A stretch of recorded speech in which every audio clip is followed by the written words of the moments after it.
Oui, bonjour, bienvenue aujourd'hui pour cet enseignement, notre identité en Christ. Alors, je vais vous inviter pour ce faire à prendre Apocalypse 12, alors, du verset 7 au verset 12 compris. Il y eut une guerre dans le ciel, Michael et ses anges combattirent contre le dragon. Et le dragon et ses anges combattirent, mais ils ne furent pas les plus forts, et leur place ne fut plus trouvée dans le ciel. Et il fut jeté, le grand dragon, le serpent ancien, celui qui est appelé le diable et le Satan, celui qui égare toute la terre. Il fut jeté sur la terre, et ses anges furent jetés avec lui. Et j'entendis une grande voix dans le ciel, disant, maintenant, le salut est arrivé, et la force et le royaume de notre Elohim, et l'autorité de son Mashiach, veut dire Christ, parce que l'accusateur de nos frères, qui les accuse devant notre Elohim, jour et nuit, a été précipité vers un lieu plus bas. Alors Elohim, en hébreu, veut dire Dieu, veut dire Père, Fils, Saint-Esprit et plus encore. Et ils ont remporté la victoire sur lui à cause du sang de l'agneau et à cause de la parole de leur témoignage. Et ils n'ont pas aimé leur âme jusqu'à la mort. C'est pourquoi réjouissez-vous, cieux, et vous qui dressez vos tentes. Malheur à ceux qui habitent la terre et la mer, parce que le diable est descendu vers vous, ayant une grande colère, sachant qu'il a peu de temps. Ce contexte est installé. Là, nous comprenons ce qui s'est passé dans les cieux avant le jardin d'Éden. Nous voyons la chose suivante. Adam a péché. Et ce péché que Adam a fait nous a amené à nous la condamnation. Mais qu'est-ce qui se passait dans ce jardin d'Éden? Alors Dieu s'en amusa, apporta à Adam différents animaux, parce qu'il avait instauré une relation avec le Saint-Esprit qui était au milieu. Et Adam devait donner le nom des animaux que Dieu avait choisis. C'est-à-dire que moi, je choisis, je suis Dieu le Père, je choisis, par exemple, cet animal s'appelle chien, et je veux voir si Adam va l'appeler chien. Le Saint-Esprit qui est au milieu devait faire la liaison. Alors ainsi, Adam nomma chacun des animaux. Le Saint-Esprit était.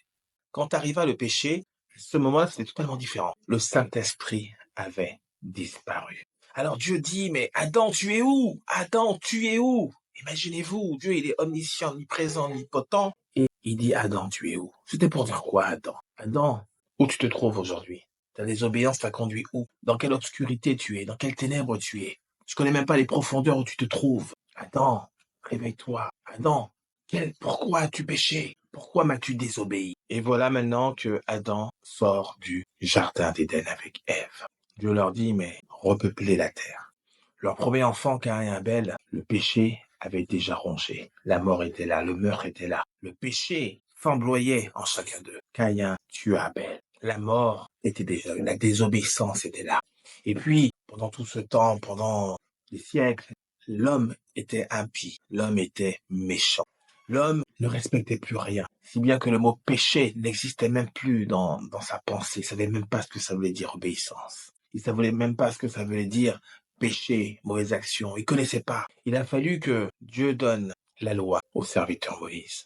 Cette même loi, on a cru longtemps que cette loi était faite pour détruire le péché. Non, c'était fait justement pour nous montrer que c'était un péché. C'était fait également pour montrer que ne fais pas, fais que tu fasses. La loi était faite pour amplifier le péché, bien aimé. Et Jean-Baptiste le vit au loin. Jésus-Christ s'avança vers lui. Jean-Baptiste dit, mais c'est toi qui baptises d'esprit. Je ne peux pas te baptiser. Jésus lui répondit, mais Dieu a décidé ainsi et ça se fera comme ça. Et Jean-Baptiste baptisa ainsi Jésus. Hébreux 8, 7 nous dit en effet, si la première alliance avait été sans défaut, il n'aurait pas été question de la remplacer par une seconde. Il y a un verset qui nous dit que Moïse a amené la loi et Jésus-Christ a amené la grâce. Hébreux 8, 10 nous dit, mais voici l'alliance que je ferai avec la maison d'Israël. Après ces jours-là, dit le Seigneur, je mettrai mes lois dans leur esprit, je les écrirai dans leur cœur, et je serai leur Dieu, et ils seront mon peuple. La grâce, bien-aimée, nous apprend une leçon fondamentale. Ce qui est important, ce ne sont pas vraiment nos actions, mais plutôt qui nous sommes. En d'autres termes, notre identité. La Bible nous exhorte à avoir des actions qui soient cohérentes avec notre identité en Christ. Mieux nous connaîtrons notre identité en Christ, plus nos actions reflèteront la nature de notre Seigneur et Sauveur Jésus-Christ. Tu es enfant de Dieu, bien-aimé. Premier verset. Vous le voyez en Jean 1:12, pardon. Tu es enfant de Dieu. Mais à tous ceux qui l'ont accepté, la parole, à ceux qui croient en son nom, elle a donné le droit de devenir enfant de Dieu.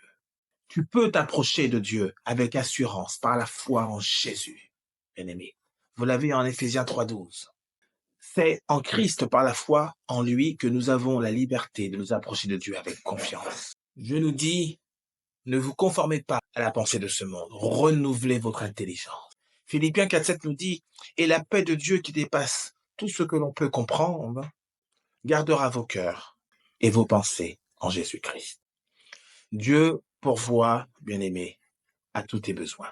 Philippiens 4,19 qui nous dit, et mon Dieu pourvoira à tous vos besoins conformément à sa richesse, avec gloire en Jésus-Christ. Dieu t'aime et t'a choisi, bien-aimé.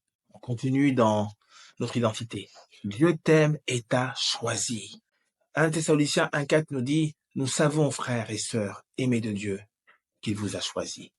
Un autre verset va nous dire qu'avant la création de ce monde, nous étions esprits. Dieu t'a légitimisé dans ce corps. Jérémie 1,5 nous dit, je te connaissais avant même de t'avoir formé dans le ventre de ta mère.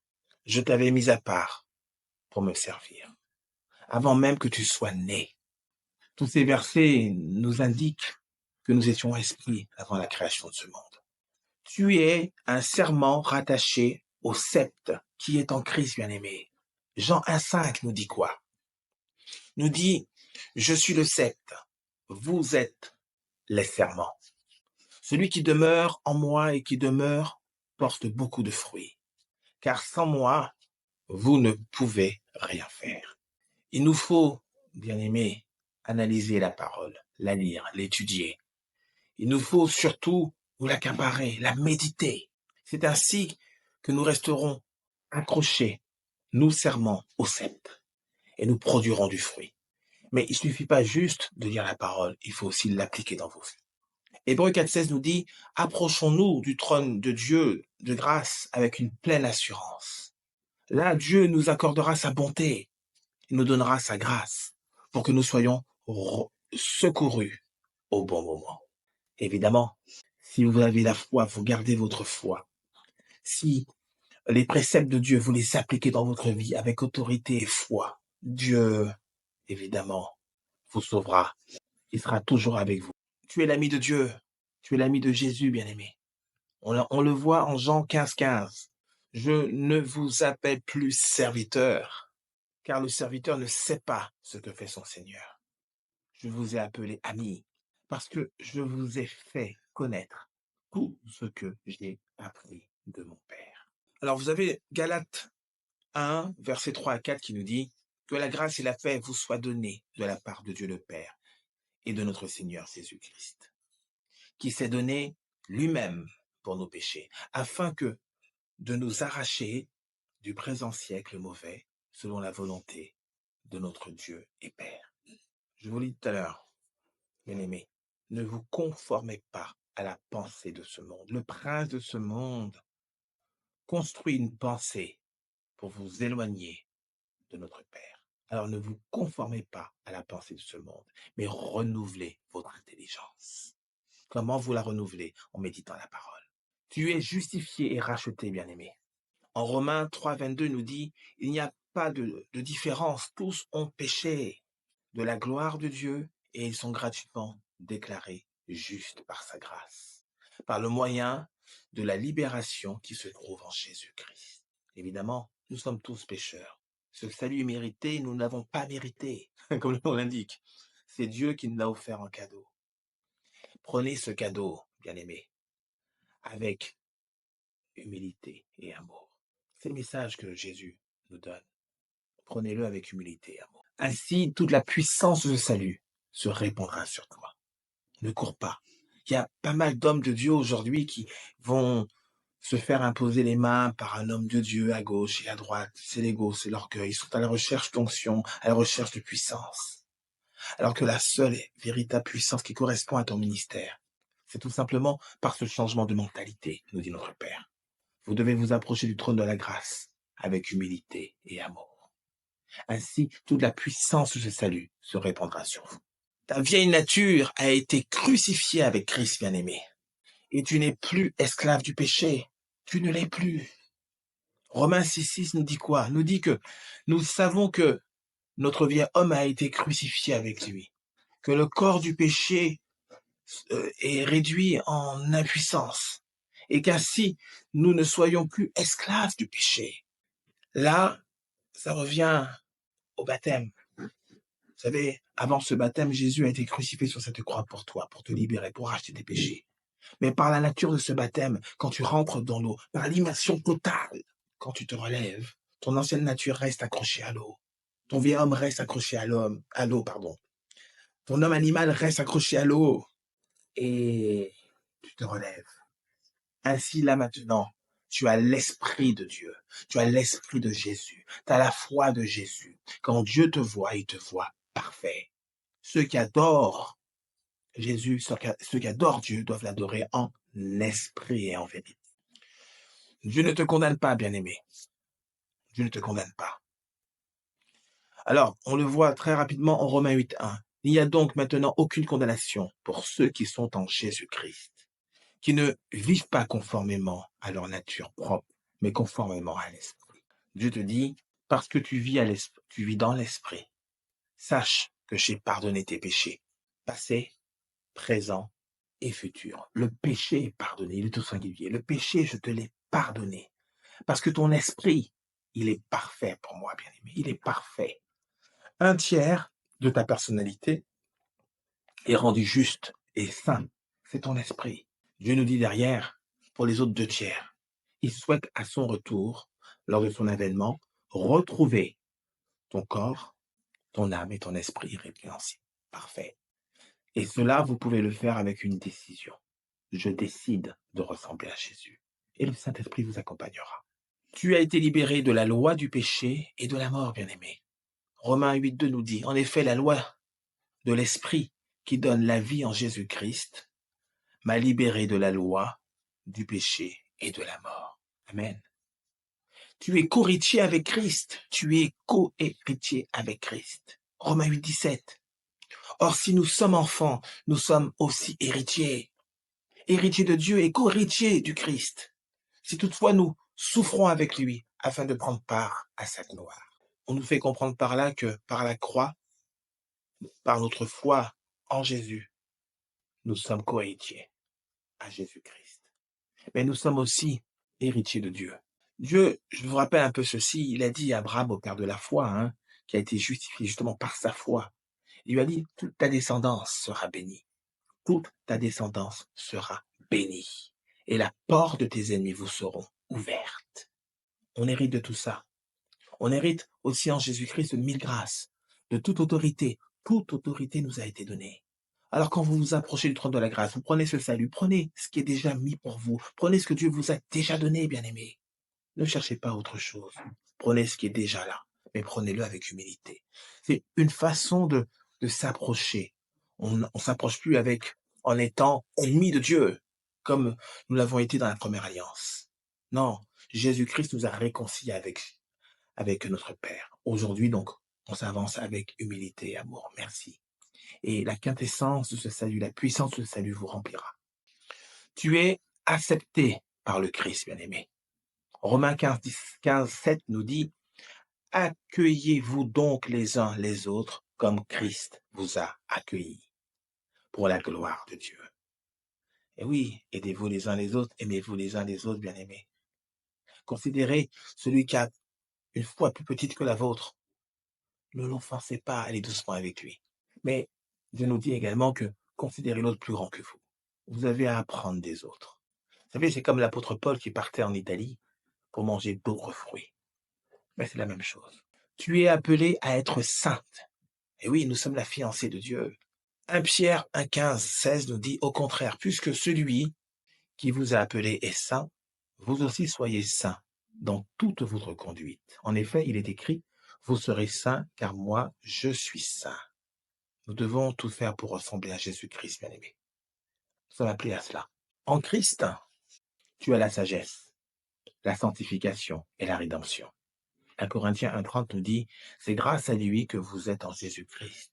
Lui qui est devenu, par la volonté de Dieu, notre sagesse, notre justice, la source de notre sainteté et notre libérateur.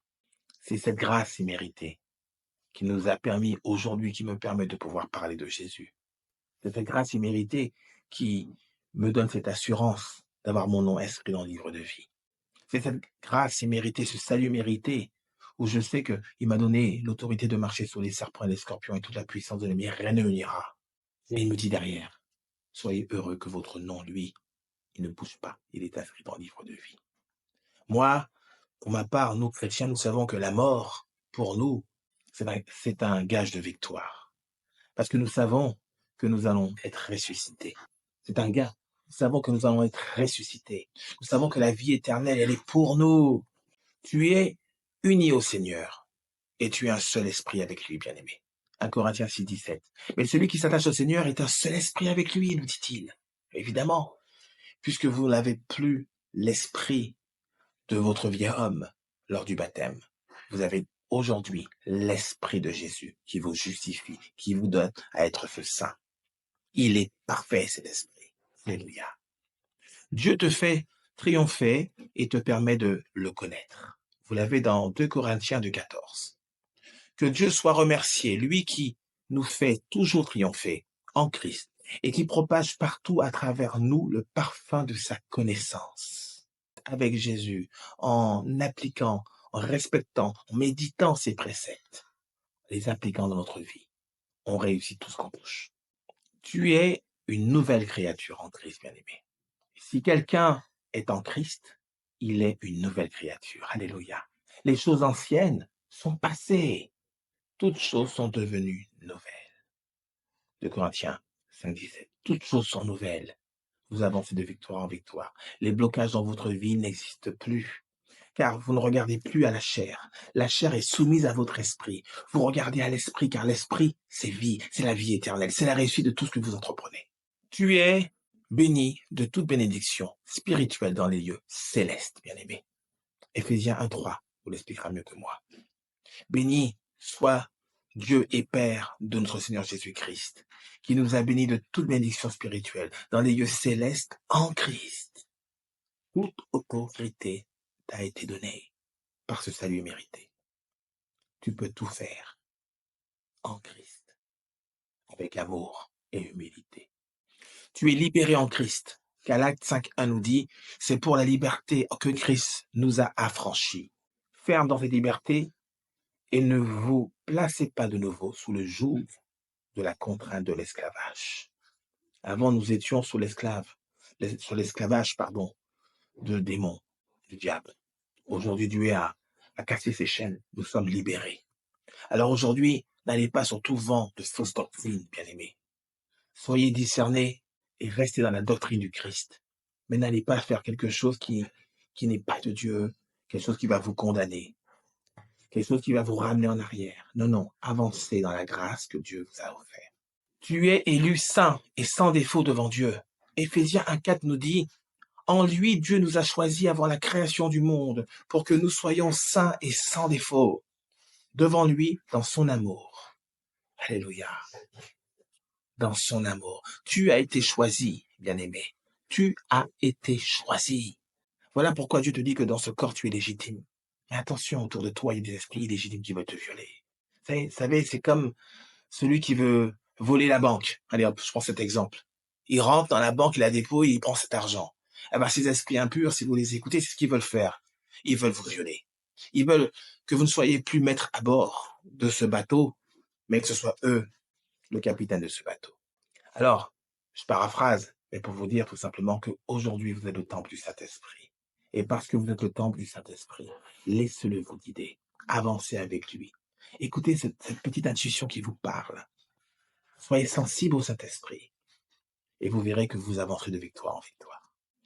Le monde, aujourd'hui, par le biais des médias, veut instiller en nous une identité qui n'est pas la nôtre. Voilà pourquoi il vous dit, n'aimez pas cet âge. Renouvelez votre intelligence. Je t'encourage, bien-aimé, à relire régulièrement ces versets que nous avons vus ensemble, ou revoir cette vidéo, afin qu'ils s'imprègnent en vous, de façon que vous puissiez les méditer et que vous puissiez ressembler à ces versets dans votre vie. D'ailleurs, tellement que ces versets vont s'imprégner en vous, Vous allez les méditer. L'ennemi ne pourra plus t'atteindre. Ton identité en Christ, non, tu la connais. Sois béni, bien-aimé, sois béni. Je t'aime. À bientôt.